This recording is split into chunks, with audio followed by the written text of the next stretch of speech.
Friends, आज आपको कांगड़ा के एक और शक्तिपीठ के दर्शन कराते हैं। ये हिमाचल का सबसे प्रसिद्ध मंदिर है। ये है माँ चामुंडा का मंदिर।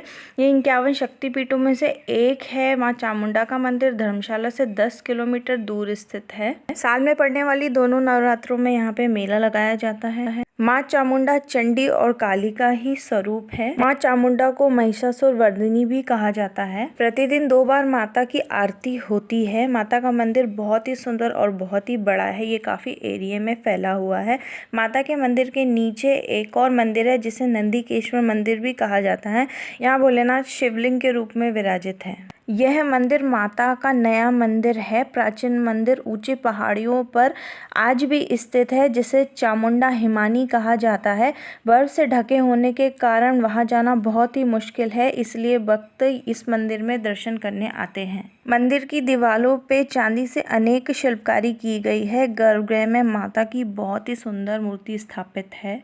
ऐसा कहा जाता है कि राजा माता के बहुत बड़े भक्त थे और वह उनका मंदिर बनवाना चाहते थे, तो माता ने पुजारी को सपने में आके कहा कि इस जगह पे खुदाई करो और मेरी मूर्ति निकलेगी और उसे विधि विधान पे वहीं स्थापित कर देना। फिर राजा ने ये मंदिर बनवाया। एक और कहानी यहाँ पे प्रचलित है। पहले यहाँ पे मानव बलि दी जाती थी।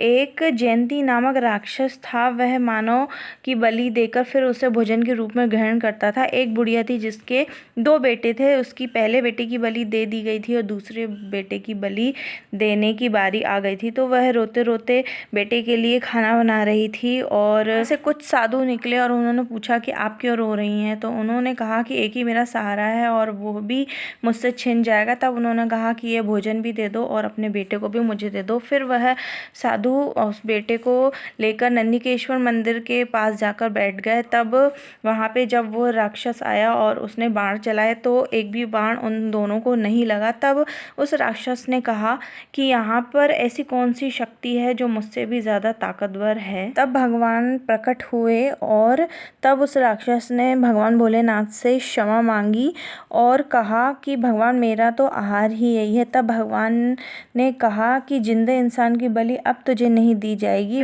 इंसान की बलि तुझे स्वीकार करनी पड़ेगी। तब से ये प्रथा चली आ रही है कि आसपास किसी की भी मृत्यु होती है तो उसे इसी स्थान पर जलाया जाता है। मंदिर के नीचे जो नदी बह रही है उसे पनेर नदी कहा जाता है और मंदिर के आसपास काफ़ी सारे बड़े बड़े मूर्तियां बनाई गई हैं और एक बहुत ही अच्छा बड़ा सा पुल बनाया गया है जिसमें लोग स्नान भी किया करते हैं।